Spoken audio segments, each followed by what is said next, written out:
You know what I feel like playing? Treasure Planet. It's my responsibility. Oh no, not that one again, please. The good one. Treasure Planet is one of my personal favourite Disney animated movies, and one of the most criminally underrated in my opinion, not just for its visuals and animation, but for its story and characters. In fact, I'd go as far as to say that the character development in particular is what makes this one of the better quality, more highbrow Disney flicks. Well, mostly anyway. The question is, do the accompanying video games meet that standard? My viewers will know that I've talked about a Treasure Planet game before for the PS1, which had its ups and downs, I suppose. Although, to be honest, that was mostly due to all those elevators.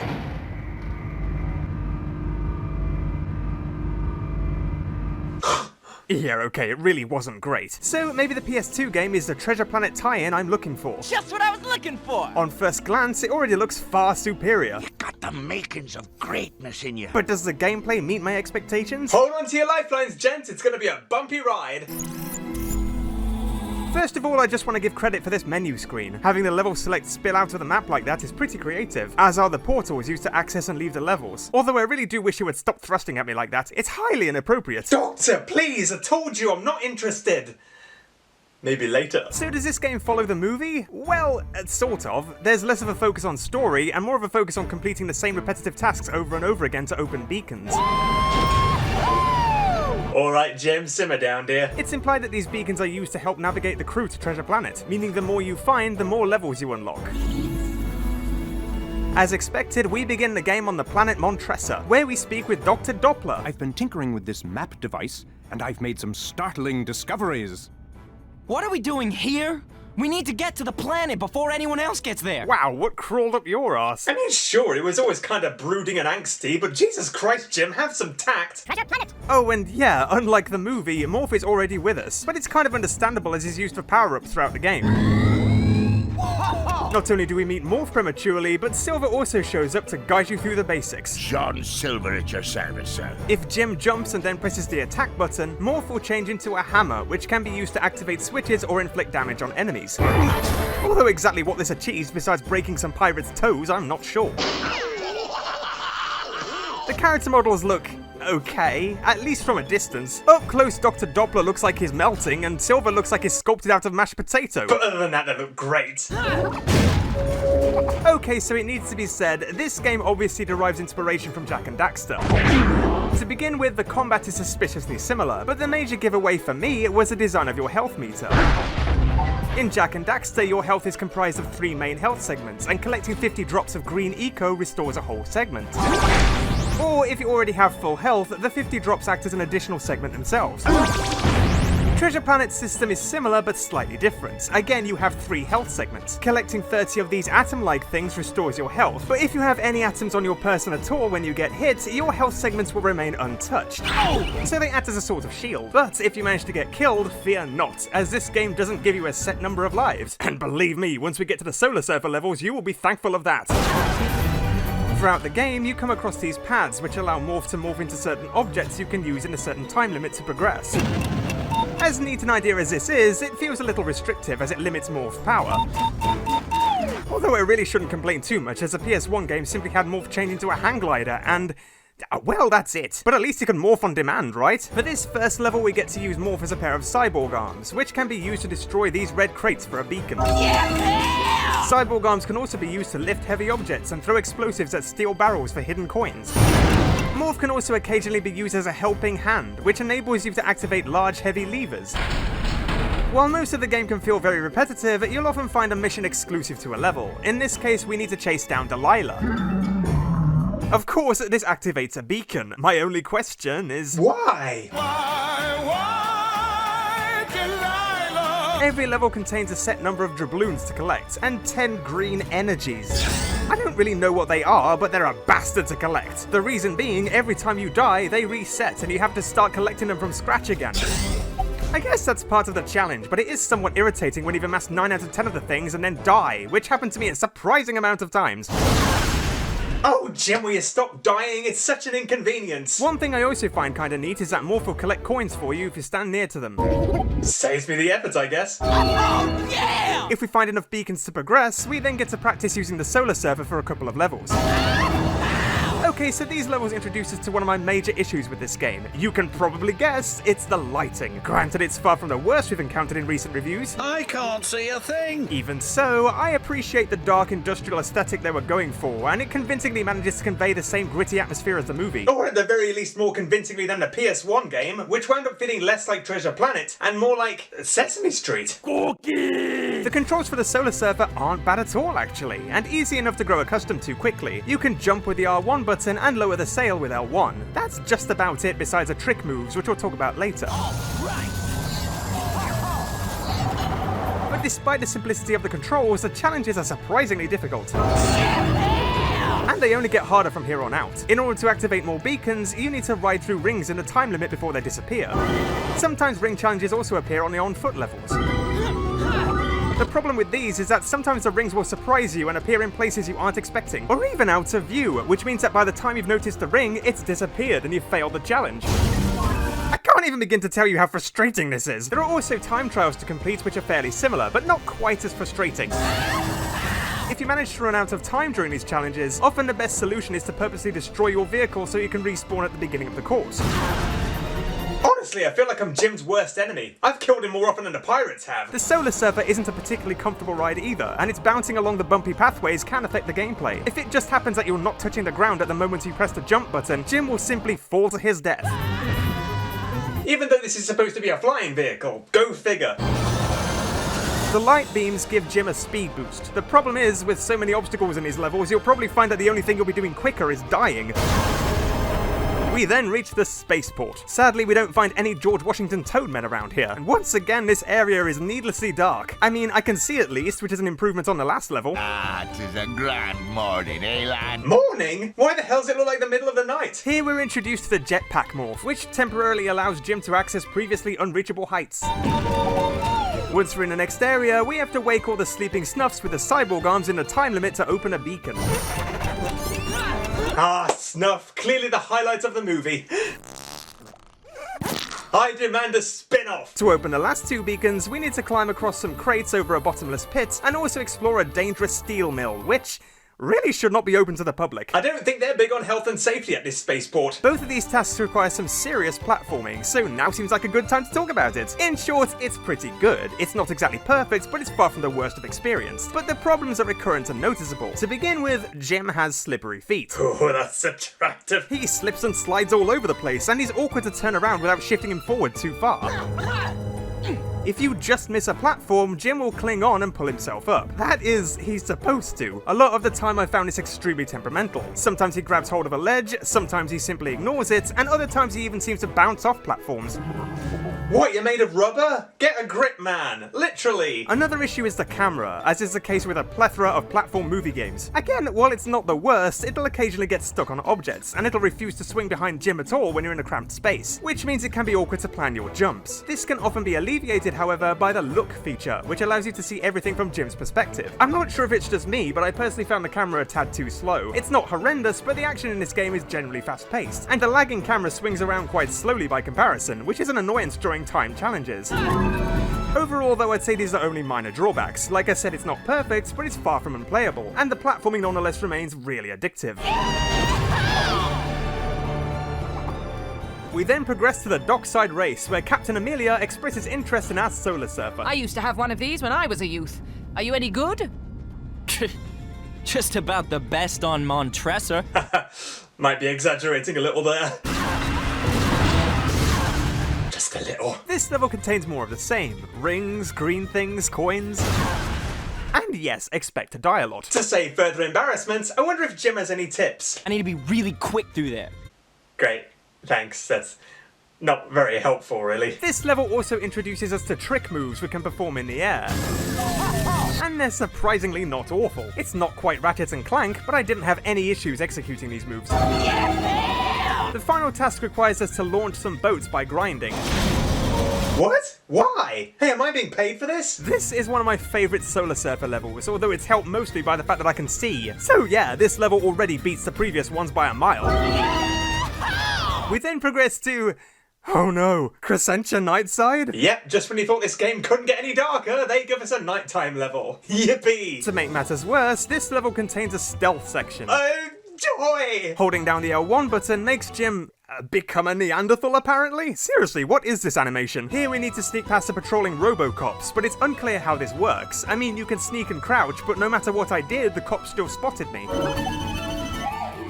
Dead or alive, you are coming with me. I also don't understand why they're skulking around when I've done nothing wrong, but anyway, it's actually much easier to complete these so-called stealth activities without being remotely stealthy.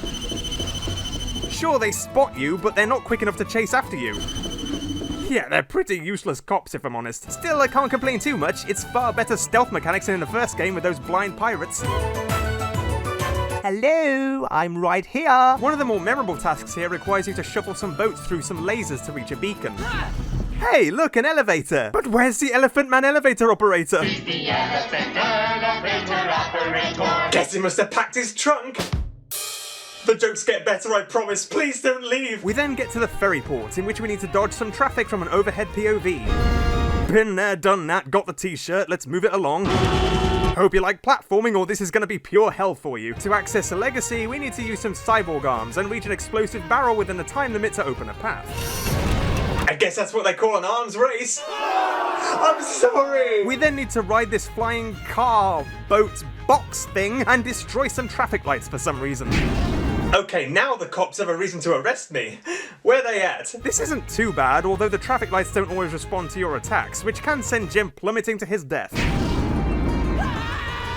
Curse your slippery feet! Before long, we locate the legacy, which is overrun by electrobots. You'll have to remove them all before we can leave. Why me? I'm a cabin boy, not your slave. This task is fairly annoying. Here we need to use Morph as a hammer to destroy them all before they reach the gunpowder room. Could Morph not change into a machine gun or something? It would make this task a little easier, surely. With enough beacons activated, we then get to board the legacy, which we then immediately evacuate, as this level sees us stranded on an asteroid filled with shipwrecks in the wake of a supernova. These shipwrecks are centuries old. Oh, really old? Like your clothes? Wow, that was so unnecessarily rude. What the hell, Jim? I'll have you know my clothing is considered quite stylish in several parts of the galaxy. Maybe not in this part. Well, not yet at least. Ah, same place as those old shipwrecks, eh? Snap. Here we find the pirates are attacking us. Yes, already. As with the PS1 game, these guys are executing their mutiny a little prematurely, don't you think? Wait a second, I know you. Hi there, lad. Of course, it's Bugface, the elevator operator. Corky! Nice to see they gave you a meteor role in this game. Get it? Meteor. I'm here all week. While here, we also need to tilt the legacy to free it of exploding meteors, and we also need to use a cannon to take out the stone space salamander, which is essentially a giant salamander in space. Made of stone. Once this is over with, it's time for another race. All the talk around here is about how good you are with your solar surfer. I really think they're just being nice. This, for me, was one of the most challenging Solar Surfer levels. Aside from the usual unforgiving race and ring challenges, you also need to ignite all the craters before they all extinguish. Yeah, a big black hole is about to kill us. Can we not do this some other time? Graphically, this level looks awesome, even if it is a little on the dark side. Before long, we finally get to level aboard the Legacy, which by the way is a lot smaller than I remembered. It's like a fraction of the size of the Legacy in a PS1 game, which was actually a more accurate depiction. Now, with a crew so large, I know what you're thinking. You're gonna need a bigger boat. Well, wish granted, I guess. We're leaving the boat yet again to board this much bigger boat, the Arcturian Trader. Here we encounter our first boss battle as we come face to face with Mr. Hands. Not only is this name presumably inspired by Israel Hands from Treasure Island, but he also has lots of hands. Get it? Hands! Yeah, I've only just realised that. It only took me 18 years to figure that joke out. The idea is to use the cyborg arms and throw the explosives towards Mr. Hands, but the biggest obstacle isn't the big burly brute himself, but the needless hole in the middle of the room.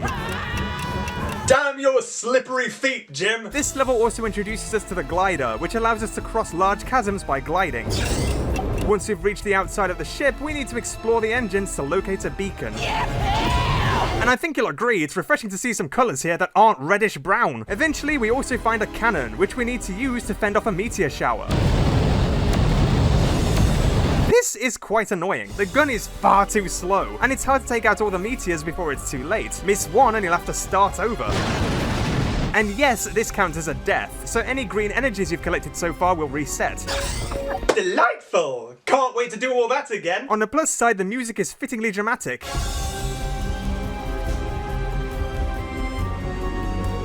Which is more than can be said for this scene in the PS1 game. Yeah, this game's music is definitely an improvement. Next up, we have another boss level, in which Scroop challenges us for the treasure map. Give me the map. You want it? Come and get it! I'd say Jim was respectfully standing up for himself here, but as we know by now, he's that rude to everybody. This was just a standard conversation for him. Now, Scroop is essentially a giant spider, but we already included him as part of our giant spider anthology in the first game. But then, it is a separate game, I suppose. Oh, why not? It's been a while, right? Here we need to use the helping hand to activate the anti-gravity beam.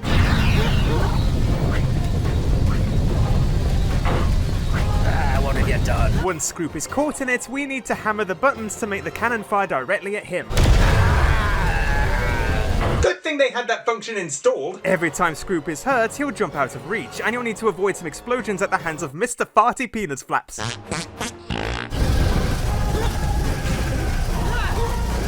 It's fairly repetitive, but thankfully short, and I find it somewhat amusing that after Scroop's defeat, he still twitches and groans when you stand on him. Well, that's disturbing. Okay, Jim, that's enough. Let's leave him alone. Okay, maybe one more. Oh, classic. The next few levels see us explore the jungles of Treasure Planet, where we meet Ben. Beacon. Yeah, Beacon. I think I saw one somewhere near a bunch of flowers. They were red ones. No, make that blue. I'm positive they were of some color! Yeah, this guy talks and talks and talks and... Get over there! And then when Jim finally pipes up, his voice is much deeper. Well, I'd better get these beacons activated, maybe some other time. Why is Jim suddenly a bored middle-aged man? Wow, it felt like he was talking for a long time, but I didn't think it was that long. The atmosphere here is dense, and the dark ambience really captures the feel of a jungle, just like the PS1 game, right? Okay, maybe not. For those who don't know, the PS1 music was done by a company called Game Audio, responsible for producing very similar upbeat music for a number of video games. I mean, just listen to this clip from the Treasure Planet PS1 soundtrack.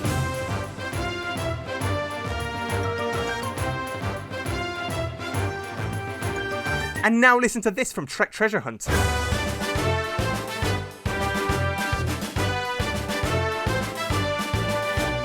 It's pretty much identical. Whenever I'm feeling low, I like to listen to the swamp theme from Trek Treasure Hunt. I just find it hilarious how ill-fitting it is.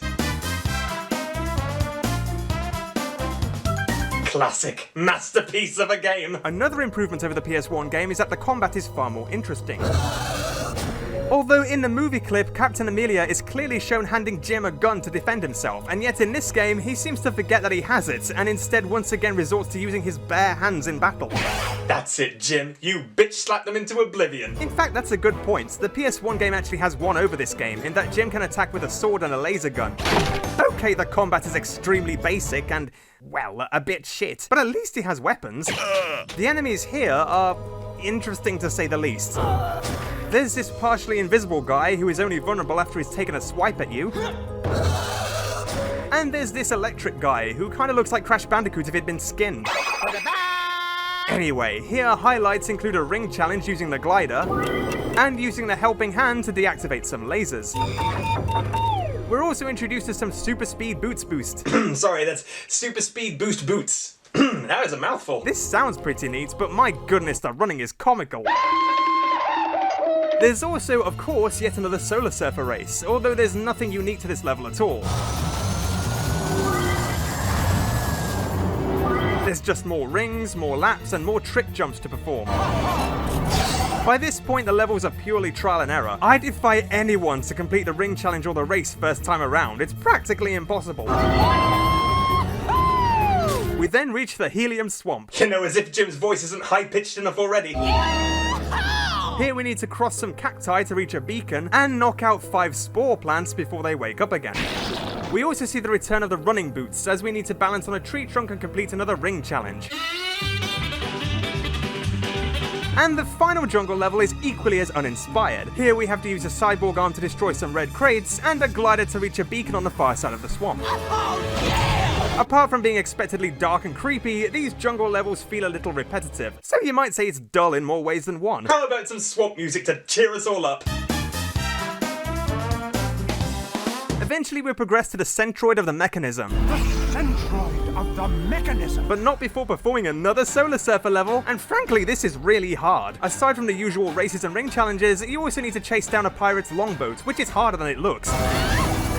There are obstacles everywhere, and the speed boost beams are often more of a detriment to you than an asset.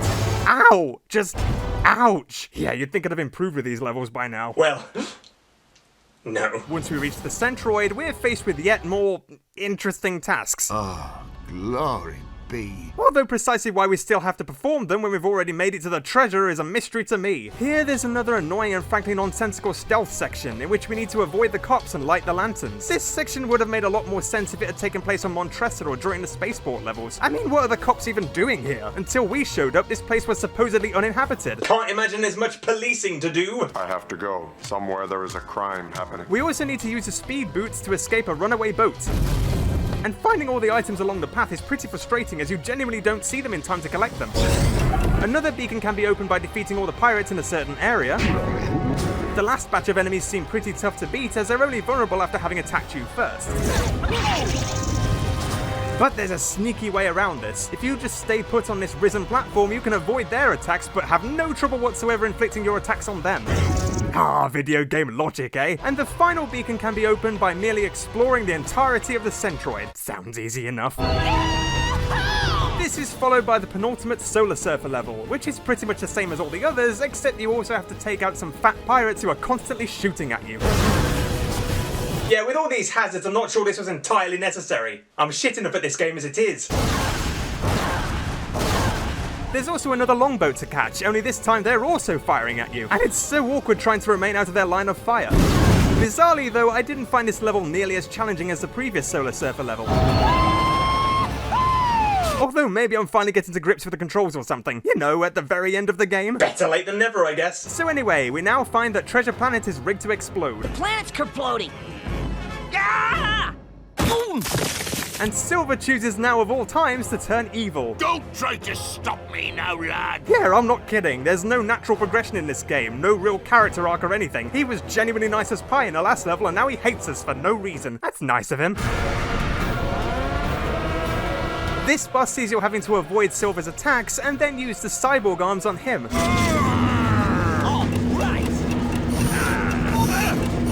How ironic. This level is in 3 parts, as Silver escapes to a distant platform after every few hits. It looks like you need a bit of help to get across there, Jimbo. What the? Are you helping me now? I swear this guy's got some serious mood swings. He's as bad as Waternoose. Congratulations to you both. And I'll silence anyone who gets in my way. Yeah, that guy's got some issues. Once this is all over, Silver and Jim make up. Leave it to me, Treasure. Save yourself. No! Whatever's happened between us, I'm not gonna leave you. I know this is meant to be a touching moment, but I can't take you seriously with those arms, dude. Well, that hissy fit was kind of pointless. Away with you, you nose-worthy little whelp. That's for wasting my time, you wanker! As expected, the last level is a race to the portal. And this is extremely difficult. It took me several attempts to finish this level, mostly because you don't see the obstacles until it's far too late. And you can't risk slowing down because if you do, you run out of time and the planet explodes. It sure is frustrating, but it really captures the energy of the movie's climactic scenes, and you can genuinely feel exhausted by the end of it. It's a little disappointing that your only reward for having made it out alive is a short movie clip followed by the end credits. But if you manage to complete all the tasks in the game, you get a short and, well, rather dark presentation of all the characters you meet in the game. That and the location of the main menu changes from Doppler's library to the Legacy. It's really not much, but hey, at least you get some form of acknowledgement, which is more than can be said for some Disney games. I'm looking at you, Peetle. This is a good game actually. Like I said earlier, the platforming isn't perfect, but Jim controls well enough for this game to be extremely addictive. It might sound repetitive from what I've said, but it's so much fun to play. Although I'll admit the difficulty is extremely uneven. Some tasks are really easy, and others require some seriously dexterous action. Frustrating as it can sometimes be, this is a major improvement on the PS1 game. Not only is it a solid platformer, but it captures the tone and spirit of the movie rather well. There could be a little more variety here and there, but it's a solidly enjoyable game. Indeed, Treasure Planet for PS2 might not exactly be out of this world, but it could nonetheless be considered something of a hidden treasure. Take it away, Bugface! Oh, cookie, starts with C. Oh! Hey everyone, thanks for watching once again, and thank you for being really patient this month, although it's not turned out as late as I thought it would. I think the Madagascar 2 video kind of took it out of me a bit. It was a big video, and I haven't really taken a break since. As I always say, it's quality over quantity, and I'm not above taking out a few weeks to fine-tune a video, but hopefully I'll be back next month, and if I'm not, I'll let you know otherwise. But speaking of which, if you like this channel and you don't follow me on social media currently, I would advise that you do. Like, give me a like on Facebook or something, or follow me on Twitter, whichever. Currently, I just post a lot of promotional stuff, but you never know if anything's ever going to happen to the channel, and it's my way of kind of communicating with you guys, outside of YouTube, I mean. Anyway, hopefully I'll be back soon. Thanks for watching, and I'll see you again. Bye-bye for now.